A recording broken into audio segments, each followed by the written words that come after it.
Hey, so good afternoon. What a beautiful day. Anyway, uh, just left the church. Sitting out. Got to go see a doctor. Loads of fun. Um, we were talking about being refined in the furnace, gold being refined, and how that the dross is taken off the top. It's basically the impurities of the gold, and the hotter it gets, the more impurities are removed from the gold. The more expensive it gets, or the more value it has, and she got in some other things, but God, I wrote down a couple of things. One, that our value to God never changes. He loves us no matter what. Doesn't matter. What he did on the cross basically defines our value to him. He loves us so much that he sent his son to die for us. Period. Doesn't matter what you did yesterday. It doesn't matter. What the refining fire does, and when we talk about refining fire, we're talking about trials, tribulations, and Peter talks about it in 1 Peter, that we got to face these things. These things are going to come. Jesus said that it rains on the just and the unjust. So it doesn't matter how long you've been a Christian. It doesn't matter whether you're a Christian or not. It doesn't matter if you're a child of God or not. It doesn't matter if you're a saved sinner, whatever. You're going to face things in life. But for a child of God, for a believer, this is for us, for the ones that we have given our lives to Christ. We have put our hope and faith in Jesus. And when we face these things, these trials, these tribulations, it's not like the gold, it doesn't make us more valuable to God. It doesn't. What the refiner's fire does, and this is what God showed me while we were there, it makes you more usable to God. It makes you more pliable to God. You're able to be molded into what he wants you to be.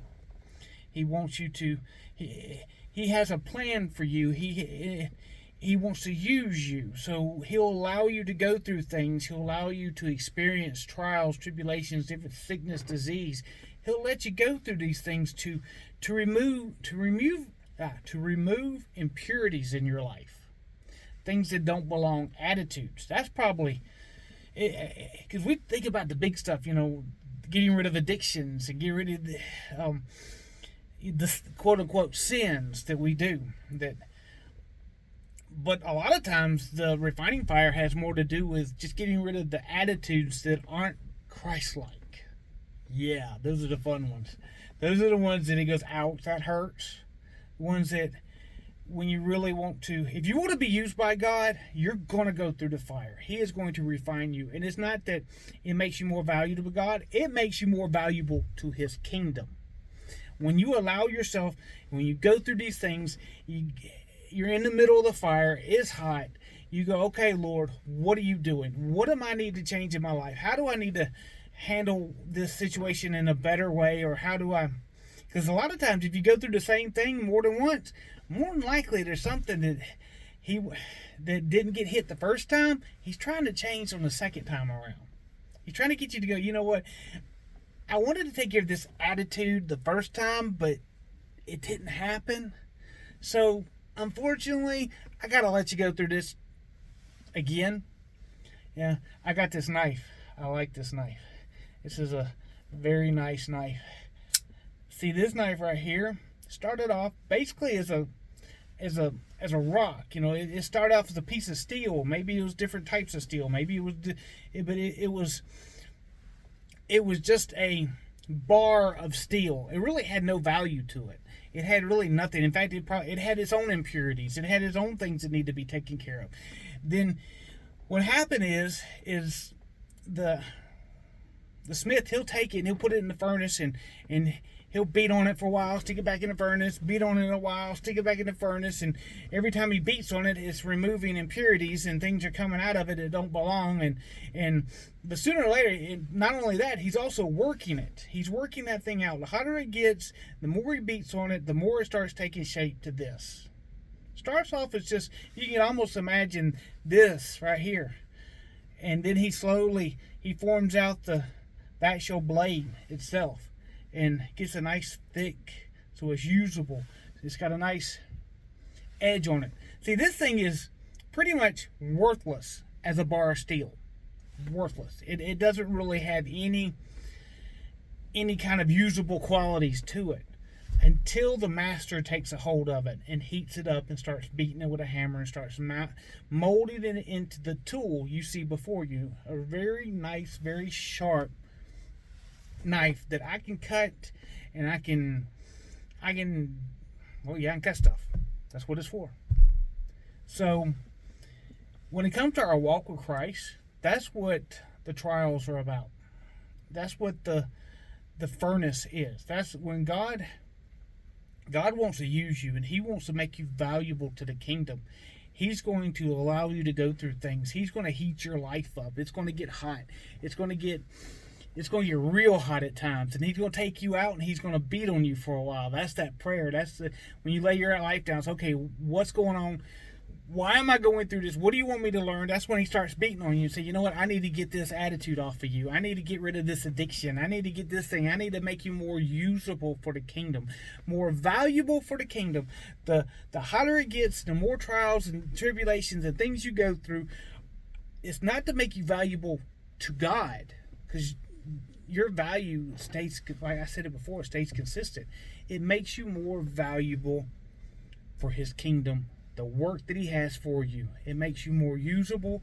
It'll turn you from a block of iron, which I don't have one, but it'll turn you into this nice, pretty knife, nice, sharp knife. It'll turn you into a weapon that He can take and use against the enemy.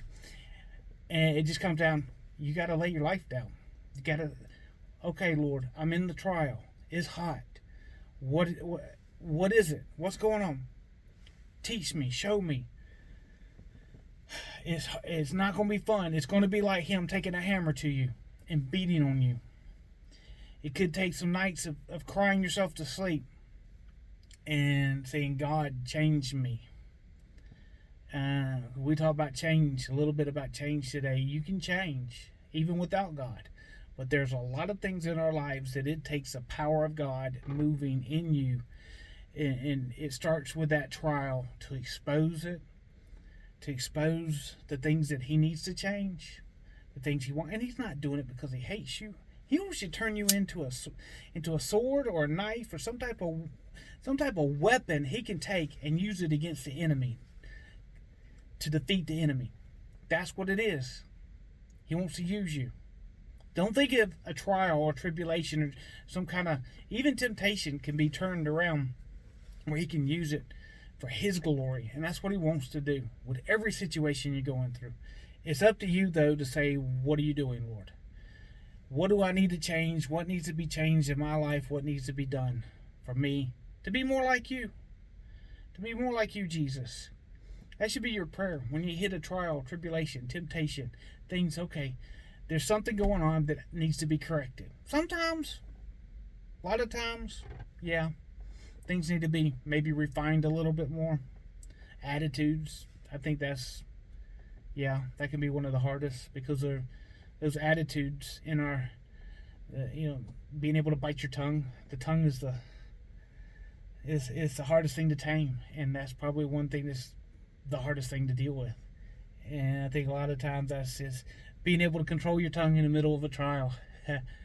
That's a hard one. But I just want to encourage y'all, don't look at a trial or tribulation as much of a bad thing. It's a learning opportunity, a chance for Him to refine you, to turn you into a weapon for His glory to use.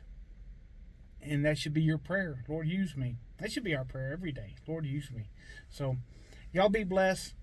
Don't let the tribulation, the trials, look at it as an opportunity. Look at it as a chance for God to work in you and through you and for you. So y'all be blessed, and I'll talk to y'all later. Bye.